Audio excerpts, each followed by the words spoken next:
Here with John Montez, and welcome again to my YouTube channel. I hope you guys are doing fine. I'm also doing fine, and we want to jump into it. And this is our first live video. And we want to we want to deal with transfer news. I prepared this one.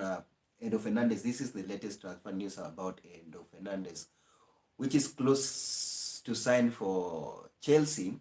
Initially Chelsea walked away. This is the latest update from Athletic. They are saying Chelsea are very close to sign Enzo Fernandez. Blues initially walked away from the deal, but are now ready to pay full release clause. Benfica already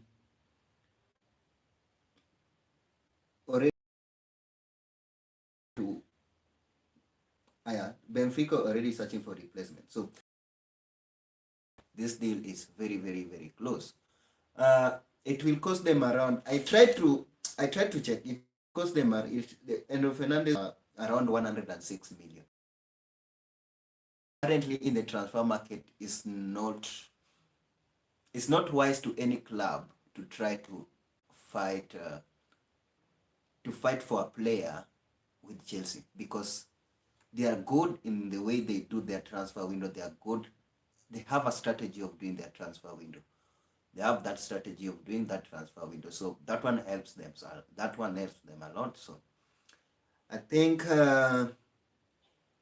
it's going to be a done deal. It's going to be a done deal. Personally, I think it's going to be a done deal. If you look Chelsea transfer window, they are almost spending 700 million in less than a year. In less than a year, Chelsea are about to spend over 700 million. Let me break this one down for you. These are the Chelsea signings so far. They have signed how many players? 1, 2, 3, 4, 5, 6, 7, 8, 10, 11, 12, 13, 14. They have signed around 14 players. And they are also in a deal with Brighton about Seattle, which is around 60. Initially, their first offer was rejected of 55 million, and now they're in for him, Seattle, with an improved offer of 65 million. So that one is interesting how they're doing this deal. So that is another signing. Then Enzo Fernandez, which is going to cost them around 106 million. If you look, they're also in for. They also wanted Duncan Rice. On this one. So it's interesting how Chelsea are doing this deal. We are not. It's not that Manchester United or Chelsea or Arsenal cannot do what Chelsea are trying to do. They're just wise. We are allowed to do it. If we had that money, which they had, I think Chelsea have set aside a lot of money in transfer window, and they are going to do a lot of changes. If you look the way they are doing their businesses, they are going to. I think they're still going to spend more, because there was also some updates of some players leaving. Some players they have to sell players. For sure. They have to sell players. I think ZH might go this January. But they have to sell players for sure. But it's interesting how Chelsea are doing these deals, and what is their plan. That is what we should keep in mind. Chelsea, I think, now are preparing for next season. So far, they are preparing for next season, because if you look currently where they are in Premier League, they might come up and get top 4. That is possible. That one can be the main reason for this transfer window. But personally, I think they are now planning for next season. And it's really, really interesting how these Chelsea deals are going to happen, because I tried to break it down. If they bought Modric with 89 million and bought Wesley Fofana with 69.5, Cucurella they bought him with 60, Sterling they bought with 47.5, Koulibaly they bought with 34, Benito, who is this? Budalshed. I don't know how to pronounce. Chukwuemeka. They bought him with 20 million. Santos, they bought 13 million. Kadas, they bought with 12.5 million. Abumayang, 12. David Fofana, 11. Joy Felix, they bought him. They brought him here with around 9M, which is a loan. They will be paying initial fee of 9M. If you have Slonina, 8 million. Zakarian, 3 million on loan. So Zakari also is on loan. Now they're trying also to get, Enzo Fernandez on 106. So Chelsea will still spend. Personally, I think Chelsea will still spend. And this one is what Manchester United also need.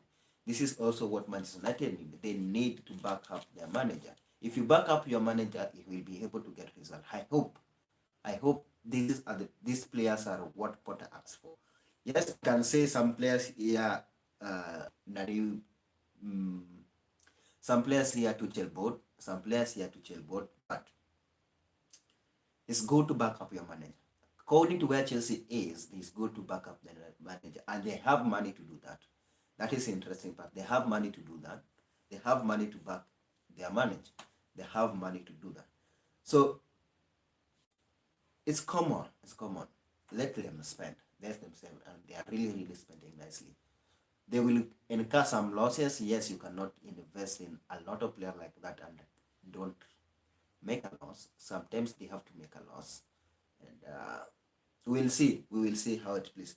The next one I want to talk to is about Manchester United. You know, if you watched yesterday game against Arsenal, you came to realize that Manchester United don't have enough players, and they are quiet on the transfer market. We are in January transfer window, and they are not even thinking of buying any player.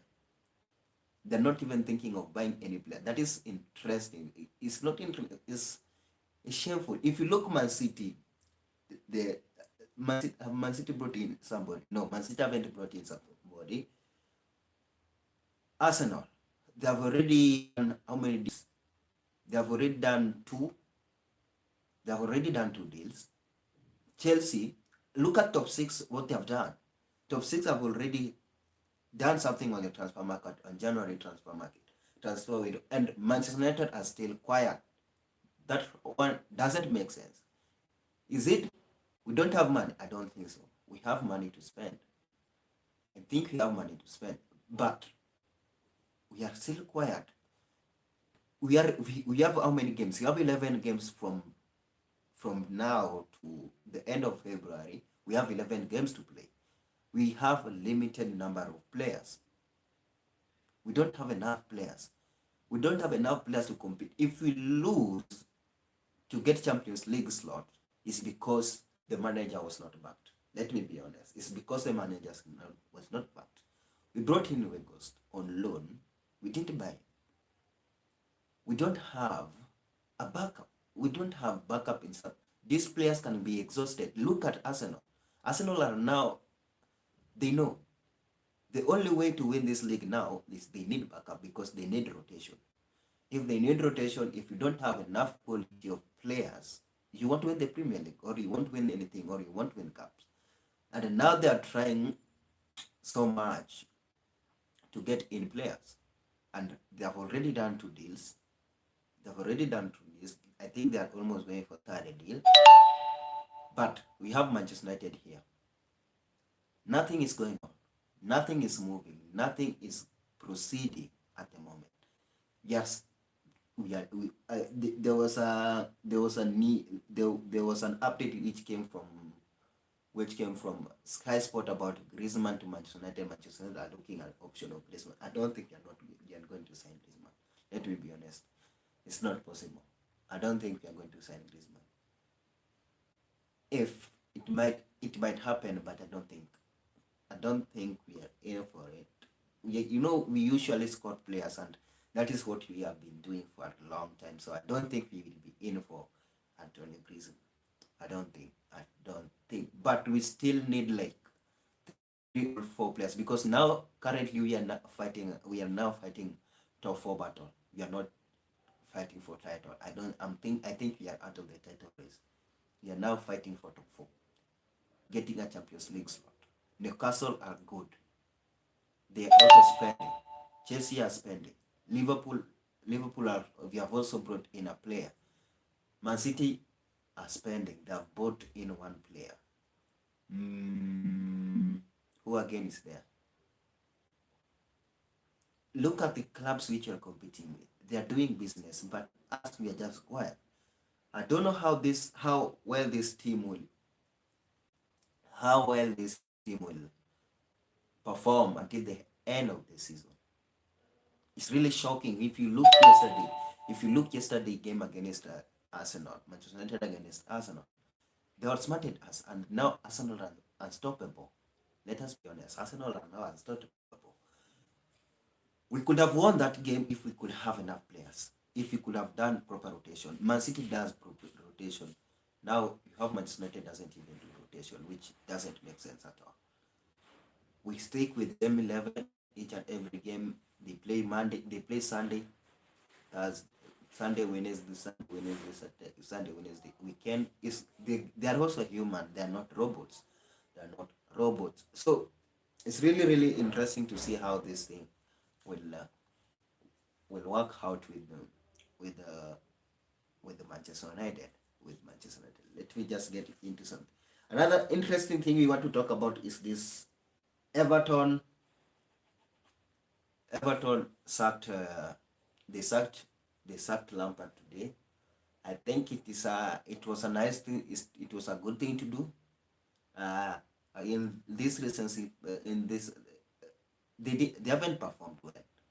They haven't performed well from the beginning of the season. I think they have an average squad. If you look, yes, we can complain about they don't have a proper squad, but I think that squad was capable of getting a.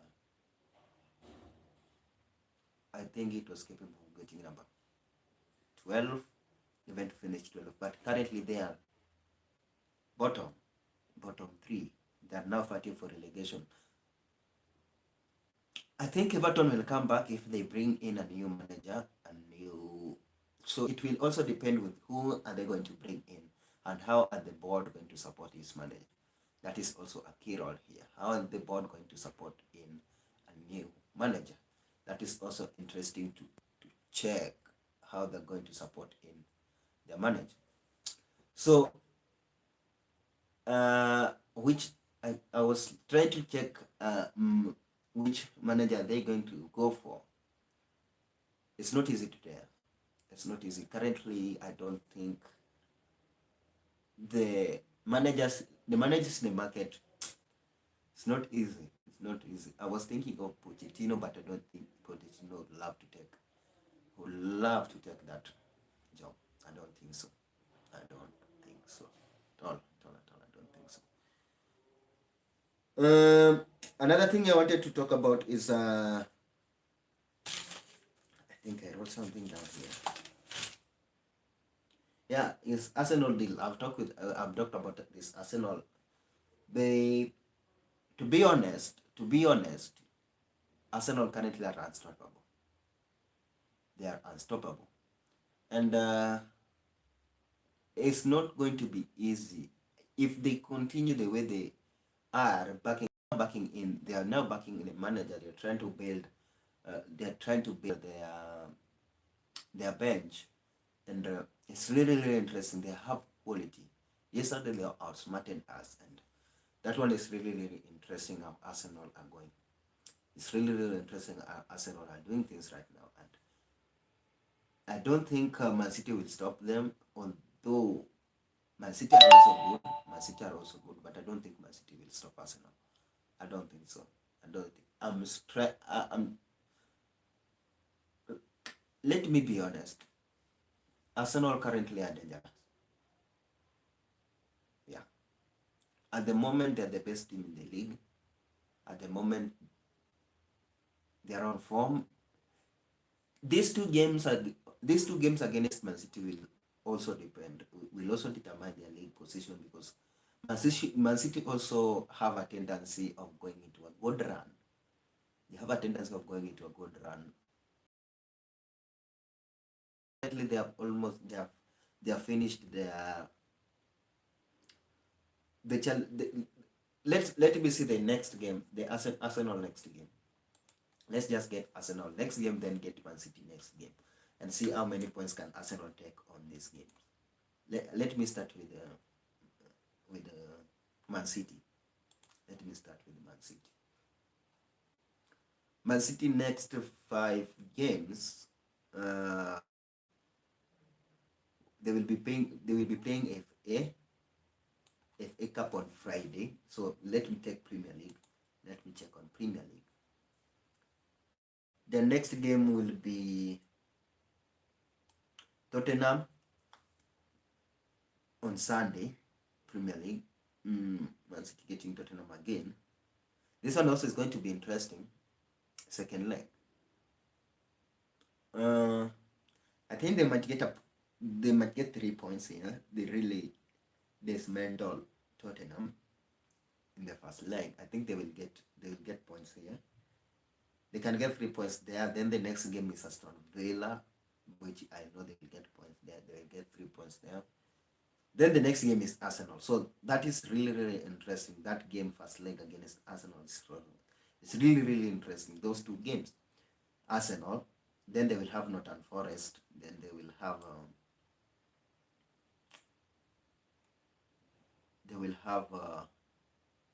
Burnley. After Arsenal, I don't think they will have an easy run. They will have an easy run. Because the only challenge I'm seeing there is Newcastle. So it's really, really interesting what Tottenham will do next. What Tottenham will do against Man City. Against Man City in the second leg. But Arsenal next 3 games, let me see. Arsenal next game is Everton.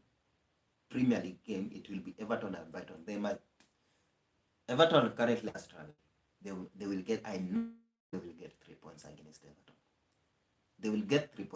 Everton. Then Brentford, which is real. Brentford also are good. They are not bad. Brentford are also good. But the way Arsenal are playing at the moment, I don't think they will lose to Brentford. I don't think so. I don't think they will lose to Brentford. They will have Man City. The next 2 games is Everton and Brentford, which I know they will get points. So the only team with a difficulty here, I think, is Man City. To get a win against Tottenham, it will take work, and they might get a win against who? Against Aston Villa. They must get a win against Aston Villa before they meet Arsenal. So that one is really, really interesting how Arsenal deal up with this. I have to go, guys. I think this is it. And I'm seeing this is the end. No chat. So smash a like on the video. Tomorrow also we'll try to go live tomorrow. Go live tomorrow. So smash a like on the video. If you know you haven't subscribed yet, please click that subscription button. Don't forget to click that notification bell, so each and every time you produce a video like this, each and every time we go live, not even producing a video, each and every time we go live, you'll be able to be notified. Until we do our next video, enjoy. Thanks for watching.